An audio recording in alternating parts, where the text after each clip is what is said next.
মহিলা রমজান মাসে তারাবির নামাজ পড়ার জন্য এই বাড়ির থেকে সেই বাড়ি যায়, সেই বাড়ির থেকে ওই বাড়ি যায়, ওই বাড়ির থেকে মসজিদে যায়।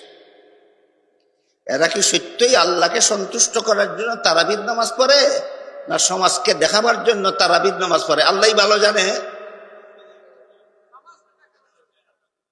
তোমার জন্য রসুল বলছেন পুরুষ মসজিদের জমাতে পড়লে যেই সব, তুমি ঘরের কোন একা পড়লে সেই সব। তুমি কেন ঘর থেকে বের হয়ে অন্য বাড়িতে যাও জমাতে নামাজ পড়ার জন্য? তুমি কি রাসূল থেকে বেশি বুঝো নাকি?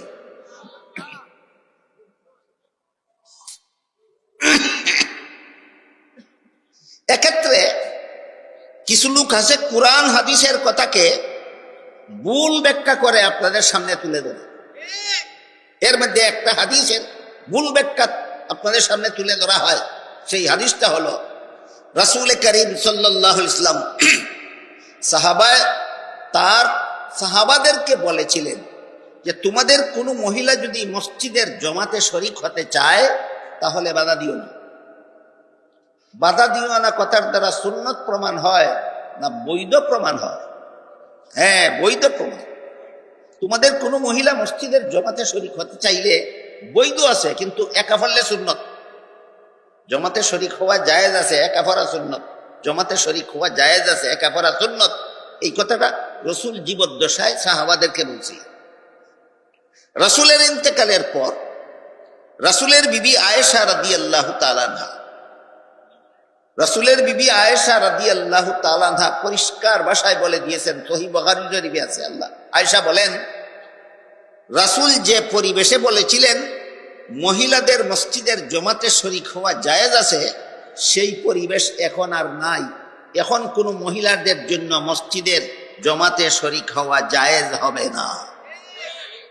তাহলে যে হাদিসে রাসূল বলেছিলেন মহিলাদেরকে মসজিদে জমাতে যেতে বাধা দিও না, এই হাদিস কি কিয়ামত পর্যন্ত বলবৎ না রাসূলের যুগ পর্যন্ত সীমাবদ্ধ? এই হাদিসের এই ব্যাখ্যাটা নবীর বিবি আয়েশা করেছেন। এই ব্যাখ্যাটা সহিহ বুখারী শরীফে আছে। এবার বলুন, নবীর হাদিস নবীর বিবি আয়েশা থেকে বর্তমান দুনিয়ার একদল উগ্রপন্থী নবীনরা বেশি বুঝে ফেলেছে নাকি? নবীর বিবি আয়েশা কেন এই হাদিস বুঝতে পারলেন না? তুমি এত বেশি বুঝলা কেন? তুমি এত বড় পণ্ডিত কেন? নবীর বিবির থেকে হাদিস বেশি বুঝো কেন? এর অর্থ হলো মহিলাদের শ্রেষ্ঠ মসজিদ তাদের ঘরের কোণা। মহিলাদের শ্রেষ্ঠ মসজিদ ঘরের কোণা। আরেক হাদিসে উল্লেখ আছে, একজন মহিলা রাসূলের কাছে অনুমতি চাইল, বলল আপনার ইমামতিতে যখন মসজিদে নববীতে 5 বেলার নামাজের জমাত চলে, তখন সেই জমাতে আমি শরীক হতে চাই, যদি আপনি অনুমতি দেন। কারণ মদিনা শরীফের জমাতে শরীফে 50,000 রাকাতের সমান সওয়াব। রাসূল ওই মহিলাকে অনুমতি না দিয়া বললেন, পুরুষরা মদিনা শরীফের মসজিদের জমাতে শরীক হলে যেভাবে 1 রাকাতে 50,000 রাকাতের সমান সওয়াব পায়, এই সবটাই তুমি ঘরের কোনায় একা পড়লে পাবে। সারমর্ম হইল, পুরুষ মসজিদের জমাতে নামাজ পড়ে যেই সওয়াব, মহিলা ঘরের কোনায় একা নামাজ পড়ে সেই সওয়াব। অযৌক্তিক যুক্তির কথা আলোচনা করতে পারবো কিনা জানি না, আমার শাস্তি মানায় না। তবে এই হাদিসের দ্বারা কি সাব্যস্ত হয় এটা অবশ্যই আমাদের সকলের জানা দরকার। এই হাদিসের দ্বারা সাব্যস্ত হয় মসজিদে জমাতে নামাজ পড়তে যাবে, 5 বেলার নামাজ, তারাবির নামাজ যে কোনো জায়গায় জমাতের সাথে পড়া, এটা পুরুষের জন্য সুন্নত, মহিলাদের জন্য সুন্নত নয়। এই হাদিসের দ্বারা এটা সাব্যস্ত হইল। জমাতে নামাজ পড়া পুরুষের জন্য সুন্নত, মহিলাদের জন্য জমাতে নামাজ পড়া সুন্নত নয়। রাসূল বলেছেন পুরুষ জমাতে শরীক হইলে যেই সওয়াব, তুমি একা পড়লে সেই সওয়াব। তাহলে জমাতে নামাজ পড়া কার জন্য সুন্নত? পুরুষের জন্য সুন্নত। মহিলাদের জন্য জমাতে নামাজ পড়া সুন্নত নয়।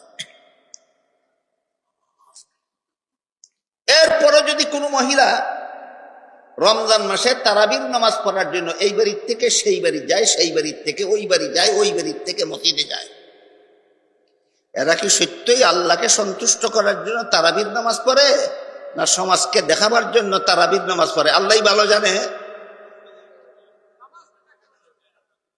তোমার জন্য রসুল বলছেন পুরুষ মসজিদের জমাতে পড়লে যেই সব তুমি ঘরের কোন একা পড়লে সেই সব। তুমি কেন ঘর থেকে বের হয়ে অন্য বাড়িতে যাও জমাতে নামাজ পড়ার জন্য? তুমি কি রাসূল থেকে বেশি বুঝো নাকি?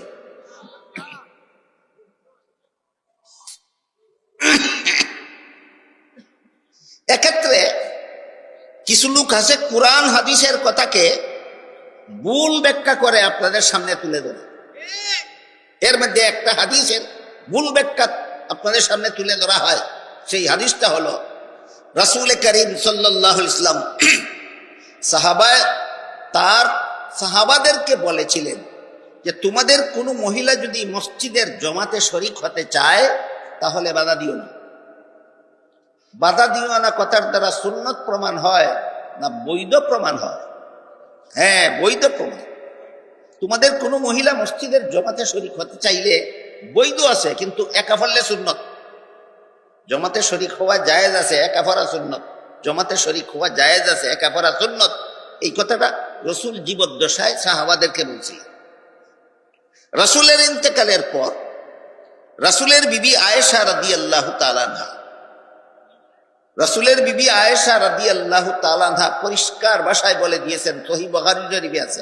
আয়েশা বলেন, রাসূল যে পরিবেশে বলেছিলেন মহিলাদের মসজিদের জমাতে শরীক হওয়া জায়েজ আছে, সেই পরিবেশ এখন আর নাই। এখন কোনো মহিলাদের জন্য মসজিদের জমাতে শরীক হওয়া জায়েজ হবে না। তাহলে যে হাদিসে রাসূল বলেছিলেন মহিলাদেরকে মসজিদে জমাতে যেতে বাধা দিও না, এই হাদিস কি কিয়ামত পর্যন্ত বলবৎ না রাসূলের যুগ পর্যন্ত সীমাবদ্ধ? এই হাদিসের এই ব্যাখ্যাটা নবীর বিবি আয়েশা করেছেন। এই ব্যাখ্যাটা সহিহ বুখারী শরীফে আছে।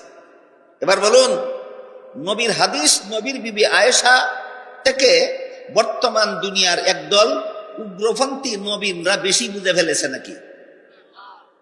নবীর বিবি আয়েশা কেন এই হাদিস বুঝতে পারলেন না? তুমি এত বেশি বুঝলা কেন? তুমি এত বড় পণ্ডিত কেন? নবীর বিবির থেকে হাদিস বেশি বুঝো কেন? কথাটা কি আমরা আপনারা বুঝাতে পারলাম? সুতরাং রাসূলের হাদিস মতো আমাদের মহিলারা যদি তারাবির পুরাপুরি সওয়াব পেতে চায় তাহলে ঘরের কোনায় একা একা নামাজ পড়তে হবে। এটাই মহিলাদের জন্য সুন্নত। কোন নামাজের জমাতে শরীক হওয়া মহিলাদের জন্য সুন্নত নয়, এটা পুরুষের জন্য সুন্নত। আরেকটা জরুরি কথা, আমার শাস্তি আর মানায় না, আরেকটা জরুরি কথা বলে কথা শেষ করতে চাই, সেটা হলো